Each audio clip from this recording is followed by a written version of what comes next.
आपके लिए उपभाषा और उनकी बोलियों के बारे में बताऊंगी कि उपभाषा क्या है।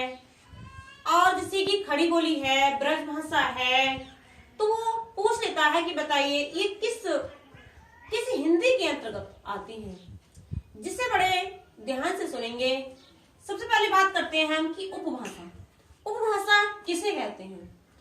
विस्तृत क्षेत्र में या प्रदेश में बोलचाल के लिए प्रयुक्त होने वाली भाषा है। इसमें साहित्य रचना भी की जा सकती है।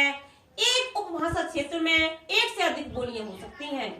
हिंदी भाषा की 5 उपभाषाएं और 18 बोलियां हैं, जो इस प्रकार हैं। वो ऐसे भी पूछता है, पेपर में कभी-कभी दे देता है कि बताइए हिंदी भाषा की कितनी उपभाषाएं हैं और कितनी बोलियां हैं। तो हिंदी भाषा की 5 उपभाषाएं हैं, 18 बोलियां हैं, जिसे बड़े ध्यान से सुनेंगे। उपभाषा पश्चिमी हिंदी। अब पश्चिमी हिंदी के अंतर्गत कितनी बोलियां आती हैं, वो कौन कौन सी बोलियां हैं? नंबर 1 खड़ी बोली, number 2 Brajbhasha, number 3 Bundeli, number 4 Kannauji, number 5 Bagru. अब बात करते हैं हम पूर्वी हिंदी की, नंबर 2 पे पहुंचकर कि पूर्वी हिंदी के अंतर्गत कौन कौन सी बोलियां आती हैं, जिसे भी सुनेंगे। नंबर 1 अवधी, नंबर 2 बघेली, नंबर 3 छत्तीसगढ़ी।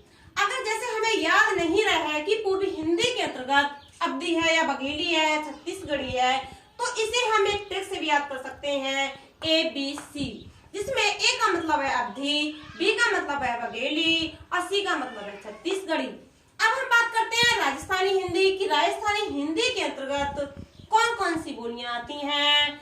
उसके राजस्थानी हिंदी के अंतर्गत मारवाड़ी, जयपुरी, मेवाती, मौलवी।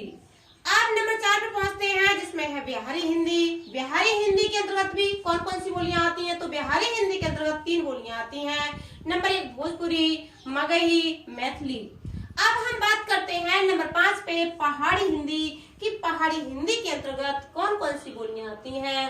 तो पहाड़ी हिंदी के अंतर्गत कुमाऊनी, गढ़वाली और नेपाली।